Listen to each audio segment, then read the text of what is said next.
Thank you, sir. Mr. Tom Cotton of Arkansas. Good afternoon, Madam Secretary. Thank you for coming. We're all here very happy to have you here, very happy for your recovery. I know I bring greetings from many of our mutual friends in Arkansas. Some of our peers on the other side have expressed their ambitions for your future. I would like to say that I just wish you'd won the Democratic primary in 2008. I did pretty well in Arkansas. You did. You said on September 21st that we will not rest until we have tracked down and brought to justice the terrorists who murdered the 4 Americans at Benghazi. Yes, sir. Earlier today, you said, I certainly hope the FBI is able to investigate, identify, and hold those responsible. Does the difference in those two statements reflect any concern on your part of the progress of that investigation?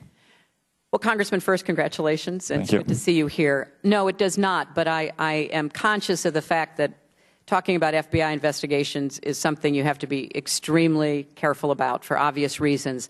I think it's clear, or I hope it's clear, that President Obama, when he says we're going to bring people to justice, even if it takes some time, he means what he says. Obviously, the FBI is conducting an investigation. What actions are taken will be determined in the future. What is the United States government's position on the role of al-Qaeda in the Islamic Maghreb in the attacks at Benghazi? Again, I'm not going to prejudge what the FBI determines. We know that there are al-Qaeda related organizations, as we saw from the pictures that were held up throughout the region, including in eastern Libya. We know that people, like we saw with the recent attacks in Algeria, like to associate themselves with al-Qaeda, but we've got to be careful about what that means. Core al-Qaeda has been severely depleted coming out of Afghanistan and Pakistan. What we're dealing with now is the jihadists who have been associated with al-Qaeda, who have gained, unfortunately, very serious combat experience, coming back to the countries that they left in order to go wage jihad in Central Asia.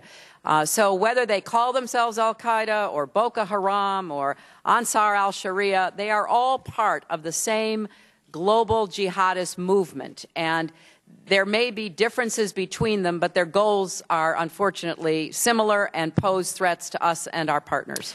Both the chairman and Mr. Poe have referenced a Tunisian suspect who's been released. I believe that's Mr. Ali Harzai. Right. On January 8th. That was reported in the New York Times.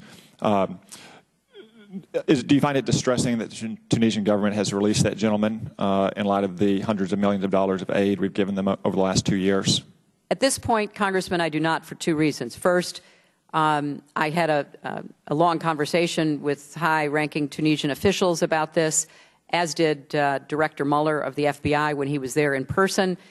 We have been assured that there was an effort to have rule of law, judicial process, sufficient evidence not yet available to be presented, but a very clear commitment made to us that they will be monitoring the whereabouts of Harzai, and we're going to hold them to that and watch carefully.